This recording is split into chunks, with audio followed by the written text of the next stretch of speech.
sa katotohanan lamang. Ito ang DWDX Radyo Katotohanan. Isang tagapagdating ng katotohanan, Jet Austria. Isa naman tagapag-isip ng serbisyong tapat, Jake Barrillo. Tagapagbalita ng DWDX Radyo Katotohanan. Ngayong na inatatlo ng Pebrero 2025. Makabalita ngayon sa Silver Zoom. Nagmula sa paralan ng Julio Ortiz Luz National High School. Servicio ito. Isyong tinututukan, aming yaring sa loob ng ilang minuto. Narito ng mga ito, bakong balita para sa araw na ito. Sa balitang showbiz, sikat na actress na si Gloria Romero pumanaw ka.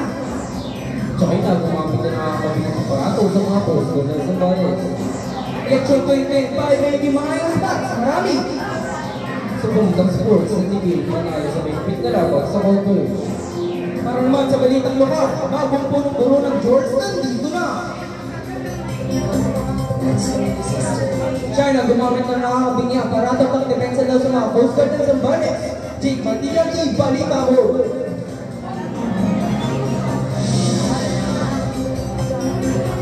Gumamit ang mga ng China Wars Defense sa 3,000 at doon na lang siya masisubay sa lakas ng bahay. Para ipagtang ko ng pagkililaban sa Biyarte Cabra. Una ito ang naranasan ni Commander J. Tariela sa Biyarte Cabra. Nakipagbahay ng kabalayan ng Philippine Coast Guard ang Barsasino. Ayon kay Dr. Renato Castro, nagsasagawa ng Operation Korea ng China. Jake Martin at servisyo ng katotohanan. Election 2025 magiging maayos para sa marami ayon sa Comelec. Narito, hindi pa kami yung magbabalita.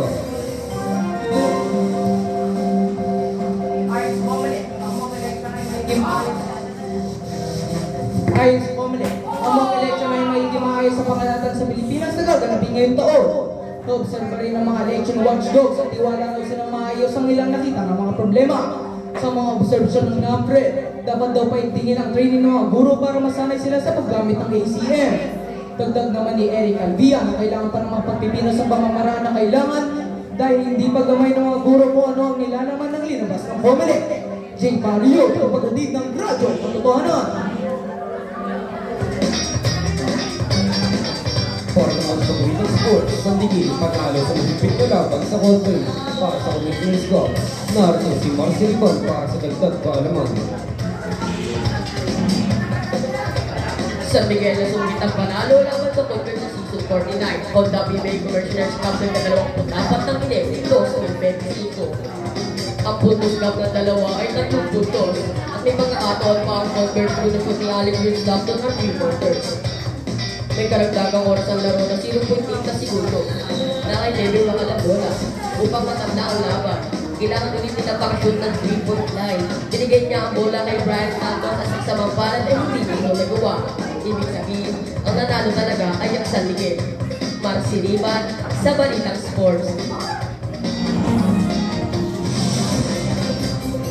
Sa balitang lokal, bagong punong guro ng George NC Diaz nandito na. Para sa parang promosyon, narito si Jet Austria. Dahil si Diaz ay bagong punong guro ng Julio Ortiz Luz ay narito na. Pumunta siya noong 27 ng Enero 2025 sa oras ng mga ipinasaya sa kanyang mahuhusay ng Matthews ay nagkakhat. Ayaw kay Ravel si Diaz, mahusay daw siyang magturo ng iba't ibang asignatura. Pagtuturo daw siya sa bawat klase ng walang guro dahil ayaw niyang masayang ang oras ng mga estudyante. Jet Austria nagpapaliran na ba?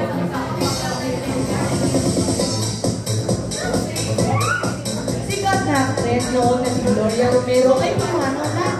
Para sa ating balitang showbiz, Christian Duque, chika mo.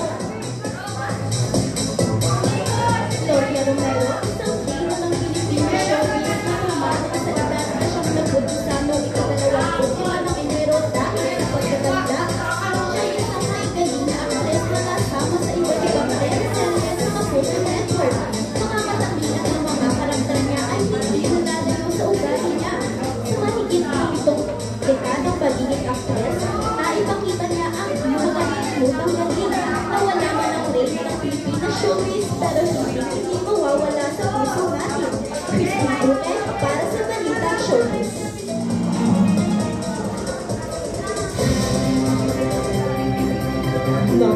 yung mga balita sa araw na ito, tama ba, partner? Tamang-tama ka dyan, kaibigan. Mas mainit pa sa temperatura dito sa Pilipinas. At huwag kakalimutan, Serbisyong sa serbisyong tapat. lagi namin ihatid sa DWS Radyo Katotohanan!